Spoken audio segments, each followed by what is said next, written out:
Two Cold War interventions, Resolution 181 and Operation Ajax, weren't separate events. In fact, they were part of a single empire's blueprint.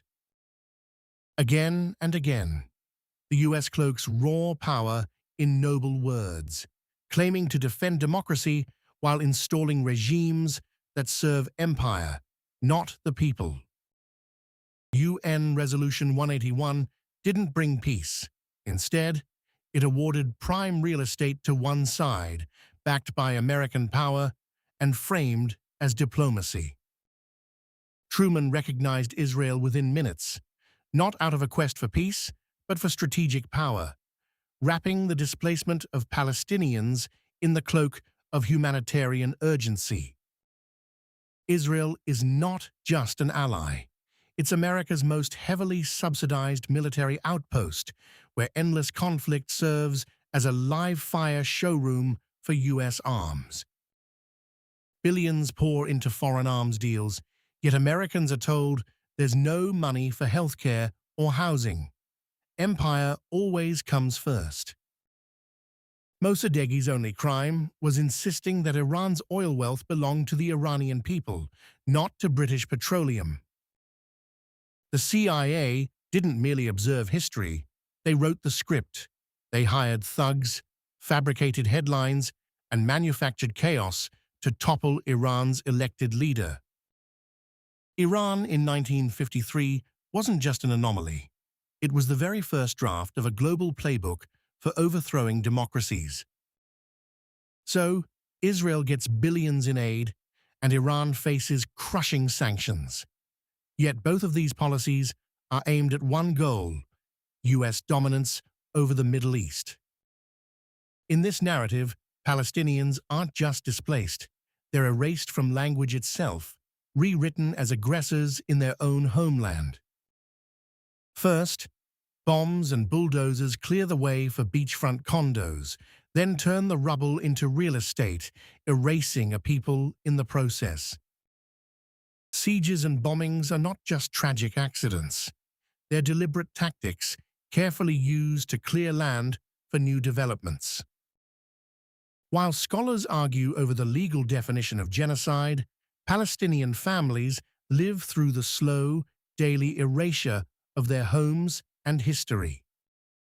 First, control the ports, then secure the pipelines, install compliant leaders, and human lives, they're just static in the machine. Domestic scarcity comes not by accident. It's the direct result of empire funneling wealth into endless war. In moments when diplomacy conceals betrayal, profanity slices through the deception. Rage becomes the last honest language left. US support for Israel isn't about shared values. It's a direct subsidy for occupation and a steady profit machine for arms manufacturers. Iran's 1953 overthrow wasn't really about communism. It was a warning. Challenge Western control over oil, and democracy vanishes. At home, the same logic applies. Land becomes profit. Even now, at home, it's data at the center, with water and people becoming collateral.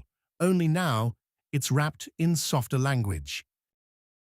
The very developers who profit from Gaza's rubble, like Halliburton, Bechtel, Trump, and others, go on to build luxury towers in Tel Aviv and unaffordable condos in American cities.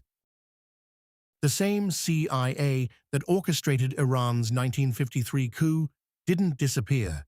It quietly reinvented itself, and now it's shaping the news you watch every day. This isn't really about choosing between Israel or Palestine. It's about choosing between empire and our shared humanity. What's being asked is to end extraction, not to take sides. Reform won't fix this system. We have to name it for what it truly is: empire. Only by calling it that can we even begin to take it apart. The empire fears clarity because it can't justify pouring money into endless war while denying people health care, so it discredits anyone who dares speak the truth. American workers' paychecks keep fueling endless wars overseas, while back home, hospitals shut down and rents keep climbing higher. In this journey, seeing through the smoke means refusing the empire's moral disguise and choosing truth over comforting lies. But hope still remains. We must refuse to fund violence and demand our taxes build life, not death. That is the only way forward. From 1947 all the way to today, the pattern of empire is unmistakable. Resolution 181 and Operation Ajax, they are two threads of the same design, still weaving. The same hands that drew the map of Israel also planned the coup in Iran, and both served one empire's oil and control. The British described it as a civilizing mission, the French as la mission civilisatrice, but the United States called it defending democracy, a noble phrase that concealed an empire. To secure UN votes for Resolution 181, the US threatened to cut aid to countries like Haiti and Liberia. That wasn't diplomacy, it was outright extortion. These are the same tactics that Trump is using today for his own policies used to defraud the American voter in the upcoming elections. Truman made the decision to recognize Israel in just 11 minutes, and in doing so, he traded Palestinian lives for a strategic foothold in the Middle East. And so, Israel's battle-tested weapons have become a global export, turning their conflicts into a showroom for US defense contractors. As billions pour into foreign wars, everyday Americans face crumbling healthcare and housing they can't afford. The true cost of empire is felt right here at home. Mossadegh's crime was nationalizing Iran's oil. That led the West to respond with a boycott and a coup, crushing democracy to protect corporate profit. The CIA didn't just topple Mossadegh, they weaponized chaos, paying thugs to pose as communists, flooding Tehran with fake news, and turning public grief into staged riots that looked like a revolution. Iran in 1953 wasn't an accident. It became the blueprint. That CIA playbook would soon unfold again in Guatemala, then Chile, and beyond.